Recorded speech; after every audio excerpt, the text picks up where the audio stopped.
এক লোক তার ছেলেকে বিয়ে করানোর জন্য পাশের বাড়ির এক লোকের কাছ থেকে একটি শেরওয়ানি একদিনের জন্য ধার নিল।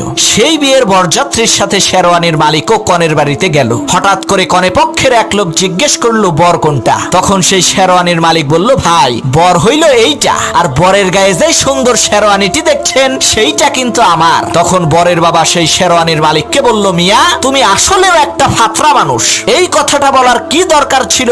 শেরওয়ানির মালিক তখন বলল, আমার ভুল হয়ে গেছে, এই কথা আমি আর বলবো না। কিছুক্ষণ পর আরেকজন লোক এসে জিজ্ঞেস করলো বর কোনটা। তখন সেই শেরওয়ানির মালিক বলল, বর এইটা, কিন্তু তার গায়ে যে শেরওয়ানি আছে সেইটা কিন্তু আমার না। তখন বরের বাবা বলল, মিয়া তোমারে না এই কথা বলতে না করলাম। তখন শেরওয়ানির মালিক বলল, থুক্কু, আমি আর এই কথা কমু না। একটু পর আরেকজন লোক এসে বলল, বর কোনটা। তখন সেই শেরওয়ানির মালিক বলল, বর এইটা, আর বরের গায়ে যেই শেরওয়ানি আছে তার ব্যাপারে কিন্তু আমি কিছুই বলবো না। এক লোক তার